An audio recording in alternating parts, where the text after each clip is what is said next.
Well folks, you know what we are here for. It's time to review the Samsung Galaxy Z Flip 6.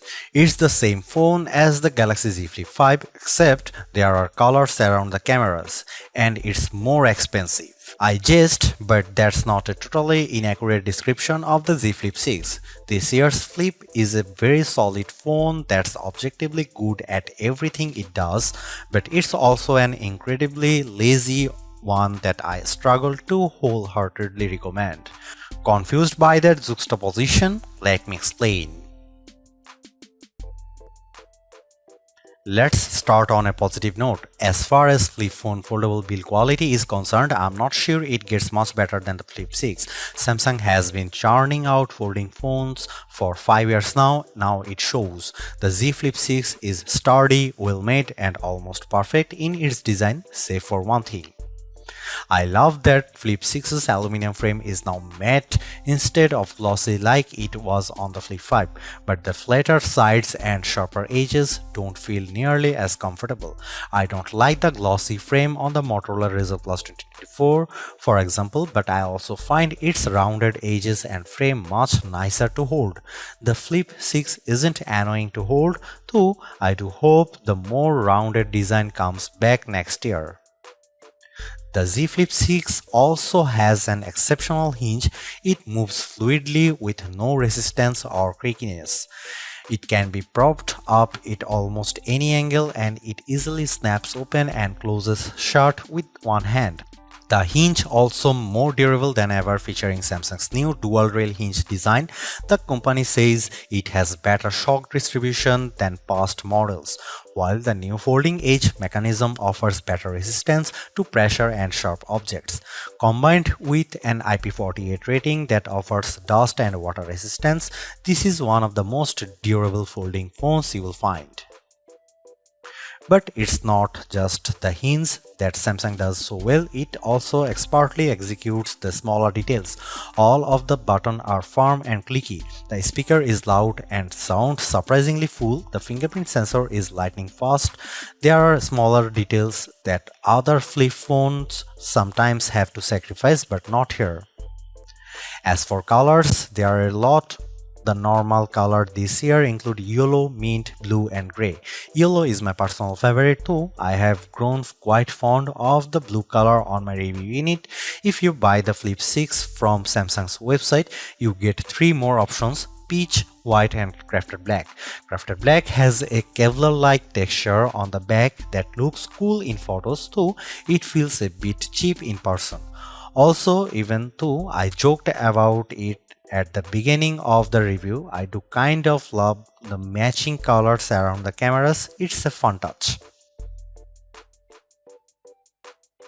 We have 2 screens to discuss here and we will start with the inner one.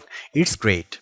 It's a 6.7-inch AMOLED panel with 2640 by 1080 resolution, up to 120Hz refresh rate and up to 2600 nits of peak brightness.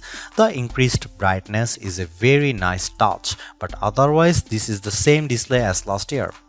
This is one area where I am fine with the Samsung keeping things the same. The Flip 6's display is bright, colorful and sharp and it looks excellent whether I am watching YouTube or scrolling Reddit. Samsung has long been an expert in the display field and it shows once again on the Flip 6. I also have to mention that the crease is far less prominent on the Flip 6 than it was on the Flip 5. It is still there and more noticeable than the almost non-existent crease on Motorola's new Razr phones, but it's a big step in the right direction. Where the Flip 5's crease feels like a canyon, the Flip 6's feel like a very small divot. That's the inner screen. What about the cover one? This is where I start complaining.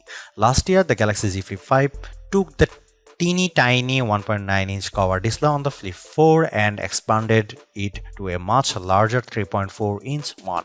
It was a big deal, enabling helpful widgets, an on-screen keyboard, and full application support. It was a commendable step forward, but even in 2023, it already fell behind what Motorola offered with that year's version of the Razr Plus. So how did Samsung improve the cover screen on the Galaxy Z Flip 6?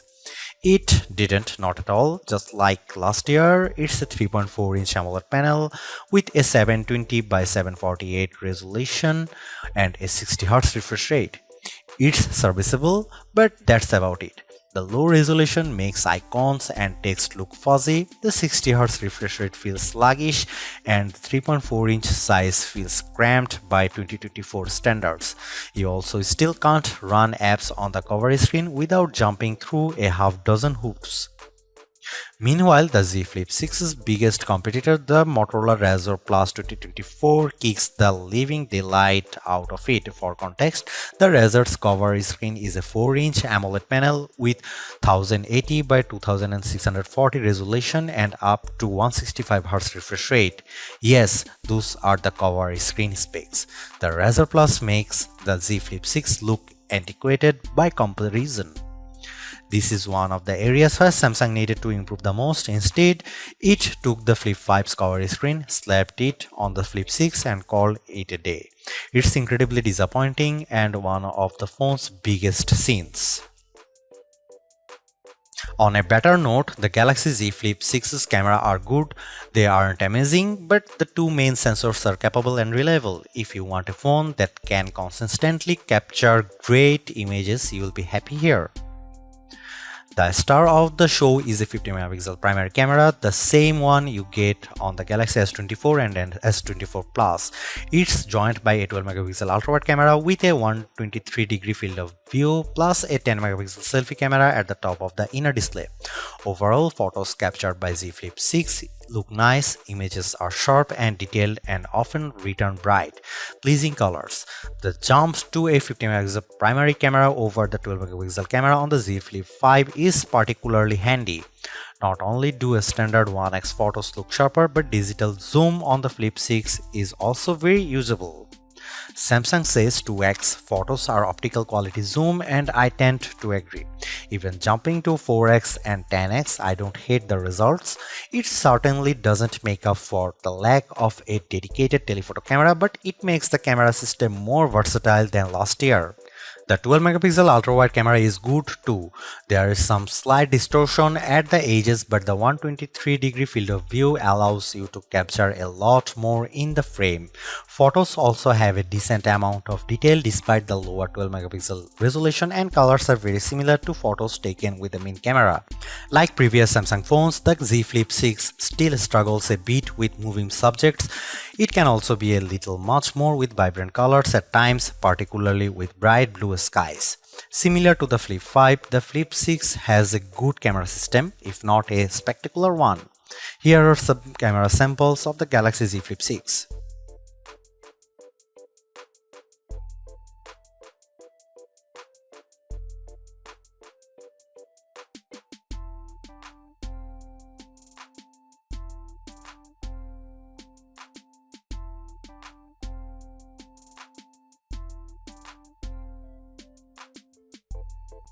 Take a look inside the Galaxy Z Flip 6 and you will find a Qualcomm Snapdragon 8 Gen 3 chipset, the exact same one you get on the Galaxy S24 and S24 Ultra.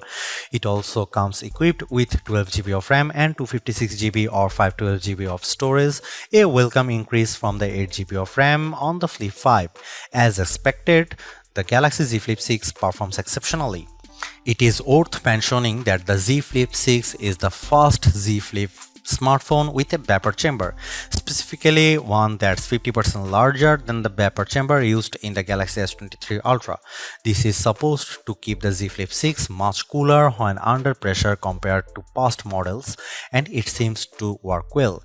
I have noticed the top part of the phone warm up once, and that was only after almost an hour of streaming a 4K YouTube video while also running other apps on the phone. Throughout normal use, the Flip 6 stays as cool as a cucumber. What about battery life? The 4000 mAh battery inside the Flip 6 is the largest one Samsung has ever put in a Z Flip, and while it is still a one-day smartphone like its predecessor, it's a more comfortable one-day phone with over 3.5 hours of screen time. I can easily start a day at 6 or 7 am and get to well past 11 pm with 25% battery remaining. Samsung certainly still has room to improve, but this is a step up compared to the Z Flip 5. Unfortunately, charging speeds haven't improved at all.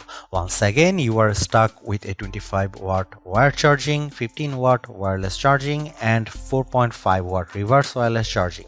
For a phone in 2024, let alone one that costs $1100, Samsung should have done much better here. This all puts the Samsung Galaxy Z Flip 6 in an awkward position. If you have a much older Z Flip and you are dead set on getting the newest model, you won't have a bad time with the Flip 6 at all. Hell, I've had a great time using it, but I also don't think it should be at the top of your shopping list.